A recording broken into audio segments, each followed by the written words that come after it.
Hey everybody, Dr. Dave Marquis here, and I wanted to continue the line of thought of eye exercises because there's so many different things that we can accomplish by using our eyes in an intentional way to strengthen different brain regions.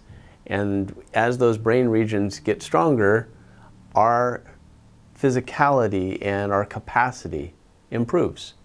So that's the fundamental goal, is to become better, stronger individuals in terms of our stability so that we don't stumble and fall, our mental stability so that we can focus and accomplish more and be more articulate and be able to remember the things that we're studying, as well as remembering the names of people's faces that we're seeing.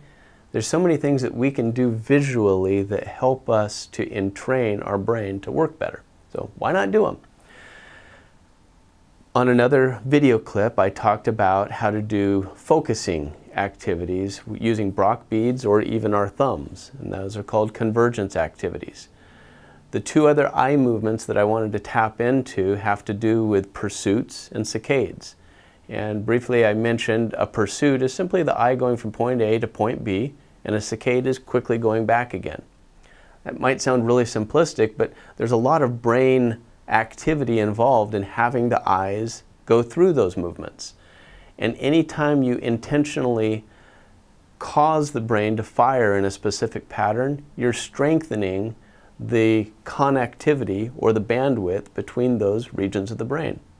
And so that ultimately turns into more functional capacity for us. For example, how many times have you been distracted by ambient noise in a room?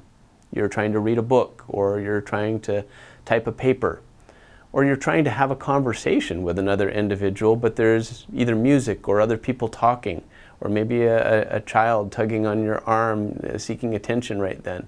And you just had to get the rest of that sentence out, but you're really struggling because you have all of these other demands on your attention. Well, neurologically, that's called a go-no-go process. And doing eye exercises actually can make you stronger in inhibiting or ignoring these things that draw your attention away from you.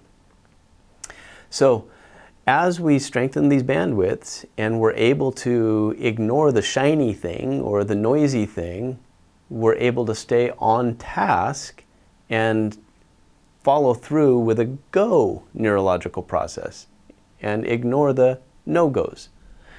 So that visually looks like us ignoring things that we know exist, but we're not going to pay attention to them. And that can be really difficult.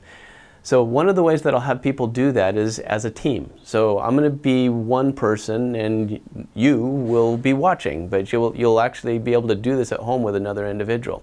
So the person tasking you will put their fingers up like this, like a goalpost, and you're going to focus on their nose.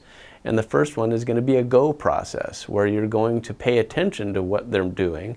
So I'm going to wiggle my finger, you're quickly going to look at it, and you're going to quickly come back to my nose again. That's a go process.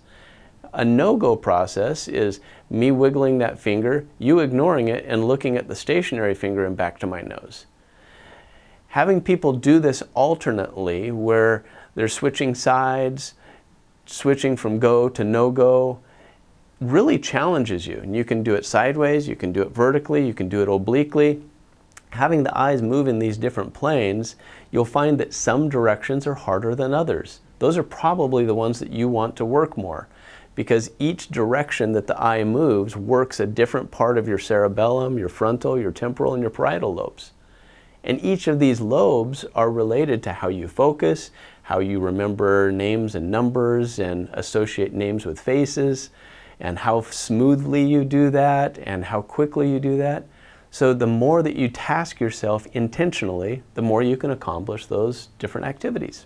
Pretty cool.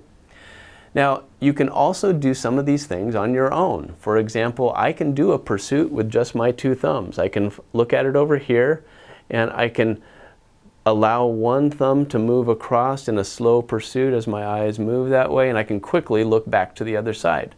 That was one pursuit and one saccade that I did all by myself. There's also apps that you could put on your phone that actually have moving strips of tape, stripes, that allow you to do this. You could do it with a laser pointer. Just having that thing, you know, the kind that you might play with your animals with, you just shine it on one corner of a wall and you follow it slowly across, and when you turn it off, you quickly look back again. And again, doing that back and forth and different angles, and you'll find certain directions fatigue you more. Those are the ones you probably need to do more. You'll never want to do any of these exercises for more than about 1 minute at a time, because your brain learns in bite-sized pieces. As you get good at doing them, increase the difficulty level. You could do some of these starting in a seated position. As you stand up, it's a whole new level of exercise, because now you're in this closed kinetic position where the nerves in your feet and ankles, they're talking to your cerebellum. And so it really helps with balance. As that gets easier, try switching to one foot. Try standing on a pillow. You get the idea. You just try and keep increasing the difficulty level.